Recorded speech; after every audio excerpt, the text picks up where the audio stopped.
is one of the pillars of Islam, expected to be performed at least once in a lifetime of believers that have the means. The National Hajj Commission of Nigeria is in charge of preparation for Hajj pilgrimage for thousands of Nigerians that can afford it. However, this year's registration process has its own peculiar challenges, leaving many prospective pilgrims uncertain about their participation in the exercise. In the program, we shall be discussing the preparation of this year's Hajj operations, challenges, and actions taken by the National Hajj Commission of Nigeria, NACON, to ensure a hitch-free exercise. Thanks for joining us. I am your carrier, Clinton. Welcome to Nigeria Today.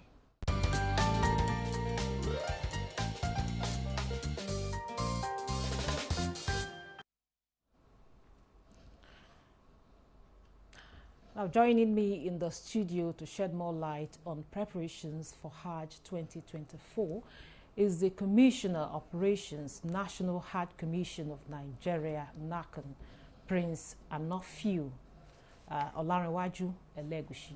You're welcome to Nigeria. Thank you. It's good to have you, sir. Nice to be with you. Now, talk to us. What differentiates this year's Hajj preparation from the previous years? Thank you. Little differences. Let's start from the fare. Because of non-availability of concession of dollar this time around, compared to last year when we have dollar at official rate for 456 naira per dollar. So this year there is no concession for no official rate for dollar. So that's, had an effect on the fare. So premiums pay more this year than last year. That's the area of fare. Then looking at the timetable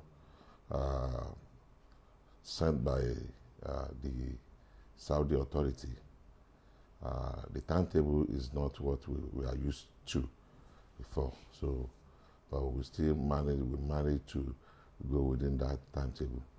Although a lot of issues along the line, but we thank Almighty Allah that at the end of the day we are able to weather the storm. The timetable is also very different, and they are, in terms of grouping, is also different. This time around we have to group in 45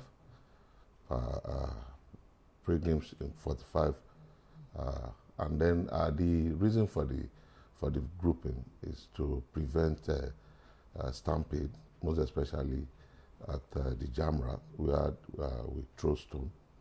So the issue of grouping too is new. So, and then those are the Saudi will be issuing a card called Nusuk this time around. It's an identification card. It gives you access to Mina and Arafah. So if you don't have it, you won't be able to board the bus to Mina and Arafah. So that also is a new innovation by Saudi authority. So those are the new things that was put in place by the Saudi authority. Okay, talking about the fare now, we understand the fare was increased like 3 times from, from the 2 point something it was last year to 4.5. Later it came to 4.9. No, I think 3.6 last year. Okay. So it's not up to double. Okay. So what as at this point is 8 point something. So for the states, it's around 6 point something. No, but for the tour operators, I think it's around 8.5. Okay. So what impact has this increase in fare had on the number of pilgrims? Because certainly... Definitely it will affect the number of pilgrims, as we all know. Because pilgrims have to, struggle to get themselves a seat for the exercise. So it reduced the number of pilgrims. But one thing I noticed was that if not for the time, Nigerians are ready to utilize all the 95,000 slots. Because we can see a lot of people are still clamoring for, getting themselves a seat, a slot for the exercise. So, but for now, the price really affects a lot of things. Yeah, a lot of things. Even it's going to affect the operation too. So the exchange rate will affect operation, but we can still manage with them. You tell us more about that. Now, the registration process, ended yesterday, right? It's a midnight yesterday. Yeah. Okay, so what happens to those unable to complete their registration? Because some also complained that they were having hitch, network hitch, and all of that. So how can you? Definitely, everything. We have timeline for everything, and we have even exceeded some of this timeline. So we have to plead with Saudi authority to give us a certain extension. Then we're supposed to wrap up by 29th of April, but the chairman of the commission also pleaded to the Saudi authority, requested for a mop-up period, and which was given. And but at the end of the timeline, at the end of the completion of the registration, we were able to register 51,871 from the states pilgrims, and about 13,468 from the tour operators, then about 1,887 from the Hajj savings scheme. So that brings it to a total of 67,226. So that means that this year 67,226 pilgrims will be going from Nigeria to the Kingdom of Saudi Arabia to perform the Hajj. Okay. Now so for the people that are not able to complete the registration, so there is room for them to be refunded through their respective states, and also any one of them that request for a rollover till next year, the chance is also there. Okay, there are chances that they can roll over, and they can get their money back from their respective state. If you want to roll over, if fine. you want to roll over, a refund, and you're giving your complete money back. Yes. No deductions. No deductions. Okay. Now, the announcement of inaugural flight scheduled for May 15, 2024 with Kebbi State pilgrims. What is the schedule framework to complete this? We, according to the schedule, we aim to complete airlifting by 8th of June, and we are so optimistic about it, and that's why the inaugural flight will be on the 15th in Kebbi State. So at the same day, we'll be having 2 flights. They'll be, flying from Abuja. Nasarawa pilgrims will be flying from Abuja through Max Air, and then Air Peace will take airlift pilgrims from FCT, also from Abuja Airport. So on the 15th, we'll be having 3 flights simultaneously. Okay. Now, there's actually, before we go further, there's something I noticed, in the course of my research, that pilgrims from the north paid less than pilgrims from the south. Why is that variation? If you look at the map, it's because of the travel time. So people at the up north, their travel time is lesser than people that are coming from the south. Okay. So, and the airlines we charge by the travel time. The travel time attracts the quantity of fuel, such flight we use. So that is why people at the top north, they fly lesser time than the people from the south. Okay.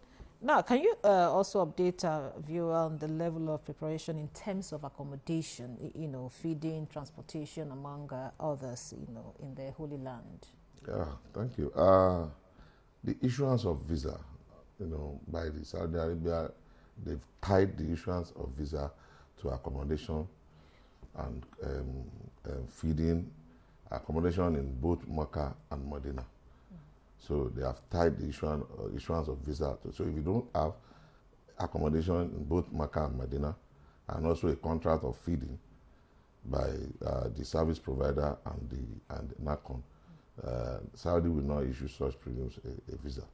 So there is no how you can do it. And we've secured visa for all our pilgrims. So that means that we've secured both the accommodation, feeding both in Mecca and Medina.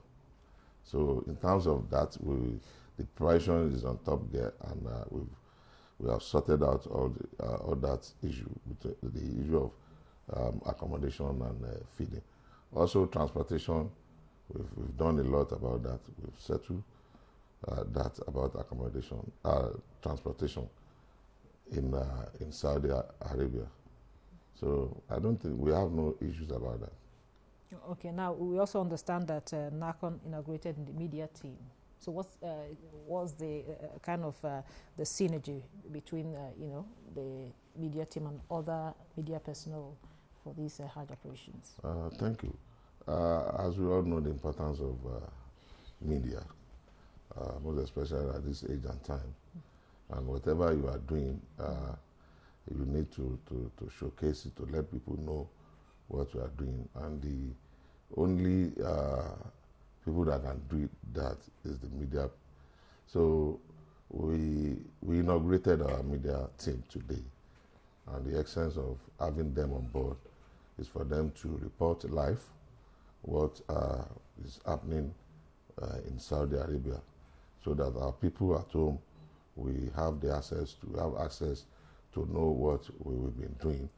So, and also to guide us sometimes, because they will be all around, looking for, I would say looking for good and bad. That's media. So, but their own is to come back and tell us what is going on, and also to let the people at home really know what we are really doing there. So I think the having them on board is very, very important. Is there some kind of live streaming or something that will be going on? Some of them do it. Yeah, some of them go on live. Some of them, because we pick them from various media houses. So we have the print media, and so including your NTA. So we have them all around. Definitely, that will bring a smile on my face, right? Now, every Hajj exercise, comes with its own challenges, from new laws, guidelines, and so forth. What is new this year, and measures to ensure smooth, operation? Nothing so new. Hajj is something that you have to continue learning about it. So what transpired last year may not even come on board this year. That is Hajj for you. Saudi Arabia with new laws and directives all the time. So I want to believe that there are no challenges so far, because we are able to work within their directives. So most especially in the area of the grouping, that is very, very important. They are not joking with the grouping, because the grouping is very important to them, or even to us, even important to our pilgrims, because the grouping is to prevent stampede. So they are really serious about it. So apart from that, nothing so different. We've been is a thing that we've been doing before, and I want to believe that we have capable hands to do it. A lot of challenges, yes. When you get there, even challenges that you don't even envisage, we come on board. But the capacity to address challenges is what I know that we have, capable team that can handle that. For example, the area of medical, we are going with 67,226 pilgrims. Definitely, we must provide a medical backup for our pilgrims. So for that, we have also inaugurated the medical team, that comprises of doctors, nurses, pharmacy, and then pharmacy. So, and the essence of having them on board is to take care of the pilgrims, making use of the medical facilities provided by NACON. So we are all set from all angles. We are all set. Okay. So we are set to face any challenges that may come our way. So pray that Almighty Allah that we cannot say we don't have challenges at all. Yeah, definitely, it's part of that, right? It's part of the exercise. So is there any form of maybe orientation or briefing for the pilgrims before they leave, because as much as it is a spiritual exercise, some persons might even lose focus of the spirituality and think it's a showbiz thing, in this time and age where we have social media. Enlightenment is key. When we are talking of Hajj exercise, enlightenment is key, because like 60% or 70% of these pilgrims have not even stepped on the plane before. So they are now leaving their home country, going to another, country entirely, with different laws, with different weather. So definitely enlightenment is very key. So, and we normally, we started the enlightenment from the state level. Every state keep on enlightening their pilgrims, telling them the do and don'ts, most especially the area of laws and directive of the Saudi authority, what they can bring in, what they can not. We've started that for a very long time, and we cannot stop. In some days now, you will keep on rolling out other enlightenment programs that will be talking to the pilgrims. So enlightenment is very key when we are talking of, when we are discussing the issue of Hajj exercise. We cannot do away from enlightenment, and we'll continue to do it until, even when you get to Saudi Arabia, enlightenment must not stop. We must continue to enlighten them, giving them right directives till we come back to Nigeria. So it is very key that we talk to them to know that they are going there as an ambassador of our dear country. And I believe that with the level of screening at our state level, so everybody going for Hajj, I want to say larger percentage will be of good citizen of Nigeria. Okay, is there any safety precautions that the pilgrims must have at the back of their minds that you want to share with some of them? Weather is very, very important when we are talking of Hajj, because the weather over there is too harsh compared to very hot compared to our weather here in Nigeria. So we always tell them, take more fluid, always drink water. When you discover that the weather is too hot for you, just stay indoor, don't go out. So even the Saudi authority, when they discover that the weather is too hot, they send messages to everyone.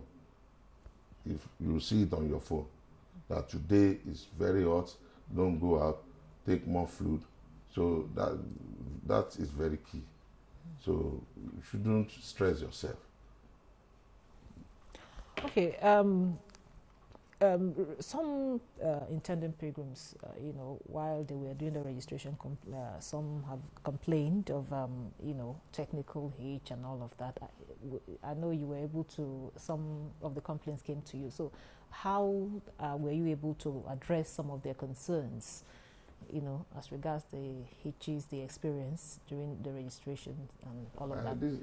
This technology, and there is no how we'll make use of technology that there will be no a little bit of technical issues and all that. We have a lot of technical issues, some from our own side, even some majorly from even from the Saudi, from the Ministry of Hajj and Umrah. So we experience a lot of technical issues, but as I'm speaking to you, we are able to address it, and even the tour operators, they've been, they've been processing their visas, issuing their visas, and I'm talking to you. So, although because they too they experience a lot of technical issues, so we're able to solve it. We have men already in Saudi Arabia that normally, anytime we have technical problem, they normally go to the ministry in person to go and escalate our problem to them, and they solve it. So we've been able to handle that, and as I'm speaking to you, we are having a very seamless visa issuance as I'm talking to you. Now, it's very important for those that did not, okay, you've already told them they can come for their refund and all of that. I know somehow it also will affect their, them, well, will I say psychologically, that they were not able to, pull through. Because you know what it means. Somebody prepares to go for this pilgrimage, and eventually you you're not able to succeed. So what advice will you have for such persons at this point? Hajj is a spiritual journey. It's not a journey that you just think, you just sleep and wake up and say, it's not London, it's not America, and I can say I'm going to America, tomorrow I'm going to London tomorrow. It's a spiritual journey. So if it happens that you can't make it in a particular year, that means that's not your time. So you can just easily wait for another year. Another year is around the corner. Because I won't lie to you, with the timetable released by Saudi this year, so it shows if they are repeating the same timetable, that means that by September we'll start real operation for the next Hajj. So if you look at the time, so I will advise that they should just wait. Their time will come very soon, and they will be able to embark on the spiritual journey. So they should just wait. The time will come for them. And one last word for those that succeeded and they are going, for the Hajj, pilgrimage. First and foremost, I will ask them to thank Almighty Allah for giving them that opportunity to be part of pilgrims that will embark on the journey. And they should not take it for granted. They should be good ambassador of Nigeria. So, and they should perform all the rituals as stated in the Holy Quran. So, although majority of them knows what they are going there for, one issues or the other pertaining their life, so they are going there for prayers. So go there, offer your prayers, perform the rituals as stated. Then at the time you have to come back to your country, come back and continue praying. Not that after you now come back from Hajj, you now go back to whatever you are doing before. No. Because if you come back from Hajj, that means it's like you are a newborn person. So, thank you very much. We've had to wrap up today's episode of Nigeria Today. A very big thank you to our guests, Commissioner Operations, National Hajj Commission of Nigeria, Prince Anafiu Olarewaju Elegushi. Thank you so much. It's been a pleasure having you. Thank you so much. And thank you for being part of the program. Don't forget, Nigeria Today airs weekday at 7:30 p.m. on NTA News 24. You can also check out this episode and others on www.youtube.com/NTA News 24 Hub. I am your carrier, Clinton. Goodbye.